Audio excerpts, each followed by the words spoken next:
sungai yang mengalir dari Bogor terus ke sini sampai ke Jakarta, ke Batavia.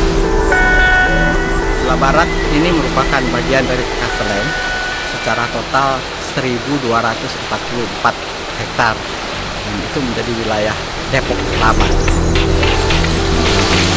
Para budak-budak Kastelen juga, mereka berenang di sini, dan mata air ini juga menjadi tempat di mana mereka membilas diri mereka setelah mereka mandi bersama.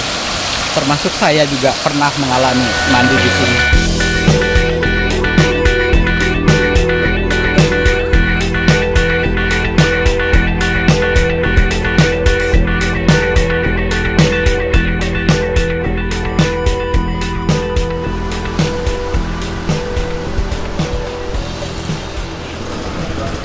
Tanah ini merupakan warisan dari Kastelen yang diberikan kepada budak-budaknya, kemudian kepada keturunan buyut saya di atas saya, sampai jatuh ke tangan kami saat ini.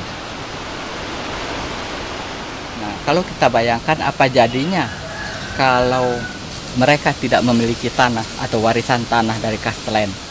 Kami juga tidak tahu, tapi yang jelas mereka tidak hidup selayaknya sebagaimana yang Kastelen sebenarnya inginkan, agar budak-budaknya hidup layak seperti yang dia cantumkan di dalam wasiatnya. Besinya kan ada kan? Besi. Ini aja lah.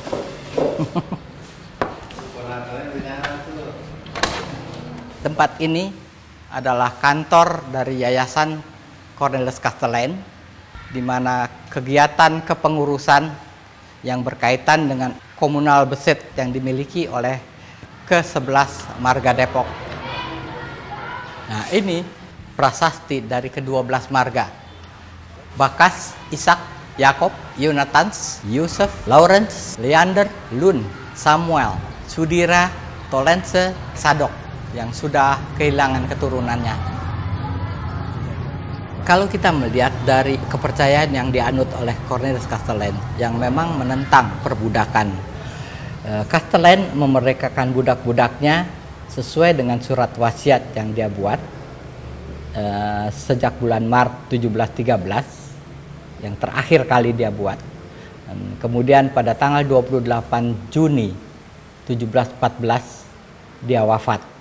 Dan sebagaimana kita ketahui bahwa sebuah surat wasiat baru berlaku kalau sang pembuatnya itu wafat.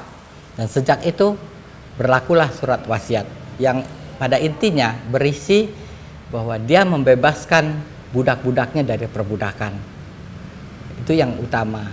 Kemudian dia juga menyampaikan bahwa sebagian besar tanah Depok diwariskan kepada budak-budaknya. Hij is eigenlijk geen onderdrukker. Hè.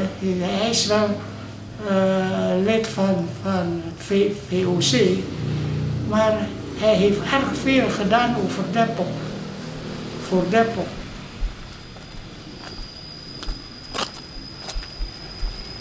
Ini rumah siapa Pak Yano? Ini rumah Opa Waldi dan Tante Tea, dan mereka termasuk keturunan dari ke-12 marga yang dibentuk oleh Kastelen di masa lalu. We weten wel dat Kastelen onze stichter was en die veel voor Depok gedaan heeft. En dat wij afstammelingen zijn van slaven die door hem bevrijd zijn en die door hem land is geschonken. Dat weten wij allemaal. Voor onszelf hebben we nog 1000 vierkante meter overgehouden. Die dan eigenlijk ook moet aangehouden moet worden vanwege wie wil jou nu zo'n stuk grond geven en zo'n redelijk huis. Die wij toch wel als dank moeten aanhouden. Allereerst ten opzichte van de lieve Heer daarboven. Die ons dit allemaal geschonken heeft middels Cornelis Kastelen. wat hij gedaan heeft, het is precies deze. Wat Jezus ook voor ons gezegd en gedaan heeft. Hij heeft eigenlijk onze leefwijze geregeld, hoe wij moeten lezen. Want wij waren toen slaven, moet je niet vergeten.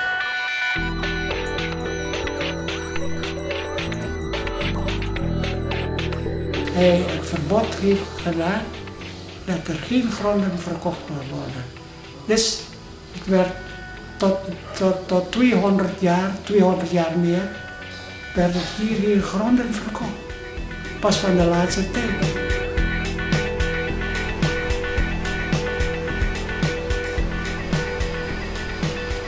Dan vinden wij dat natuurlijk heel erg verdrietig dat het allemaal zo is geworden. Maar ja, wij kunnen er ook niks tegen doen.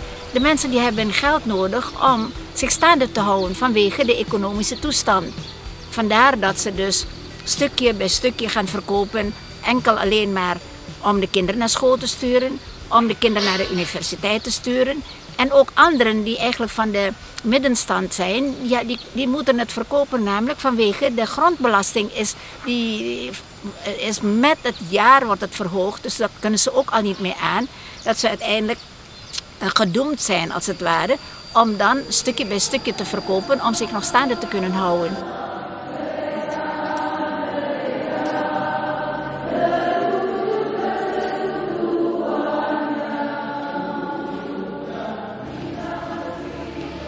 Pada mulanya, Kastelen yang memiliki kapel di dekat rumahnya di Senen sana, dia mengharuskan budak-budaknya yang berada di Depok untuk pergi beribadah di tempatnya, di kapel yang begitu jauh perjalanannya, yang memakan waktu kira-kira 16 jam perjalanan pulang pergi. Dan keadaan ini membuat Kastelen juga prihatin sehingga dia mendirikan gereja di Depok yang pada mulanya dari kayu.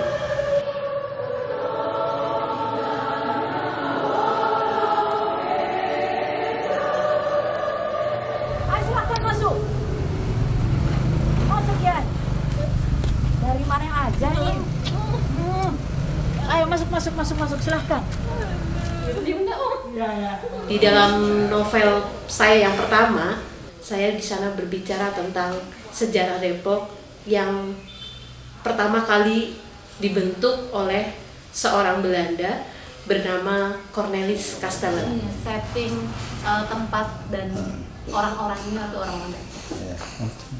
Saya membayangkan dia seorang pribadi yang sangat baik, pribadi yang sangat menyayangi. Kalau dia misalnya seorang ayah, dia pasti akan sangat sayang terhadap anak-anaknya. Memang dia penjajah, tetapi dia berbeda. Kalau kita baca buku yang lain-lain seperti buku sejarah yang lain, memang ada memang penjajah ada, tidak semuanya jahat, tidak semuanya keji, dan tidak semuanya memperlakukan dengan semena-mena. Saya pikir yang menarik dari pribadi Cornelis Kastelen itu yang saya melihat dimensi kemanusiaannya. Ini sebenarnya merupakan tugu yang didirikan dalam rangka peringatan 300 tahunnya jasa-jasa Cornelis Kastelen.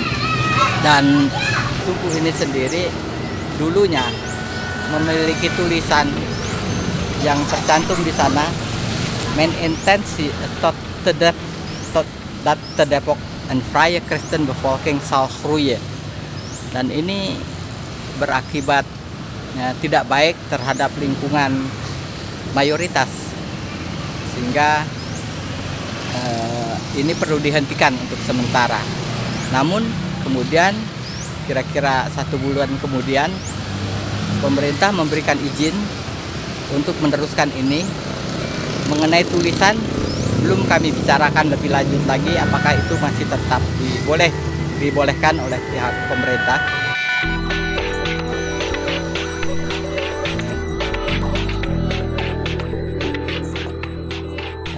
Dalam ilustrasi ini tergambar bahwa Kastelen ini samar, terlihat begitu kecil, kita sulit mengidentifikasi wajah yang sebenarnya dari Kastelen. Walaupun potret dirinya tidak ada. Melalui sejarah kita bisa memahami bahwa keberadaannya memang ada, benar. Dalam naskah lama dikatakan bahwa dia tidak ingin diketahui. Faktor yang kelihatannya dia tidak inginkan adalah bahwa budak-budaknya ini pada saat dia tidak ada, memuja kepada makamnya atau kepada tempat di mana dia bersemayam terakhir kali. Dit zijn deze, apa namanya, schetsen, maar niet zo een portret, hè? Niet een portret. Zoals bijvoorbeeld een plaat op zijn landgoed, zag je een man zo. Dat zeggen ze, dat is Chastelain, maar niet zo'n portret van hem. Hoewel hij eigenlijk een belangrijke VOC-man was toen. Dat is raar, hè? Ah, eigenlijk jammer. Je zegt gewoon een rendah hati. Ja. Memang dia orang yang rendah hati.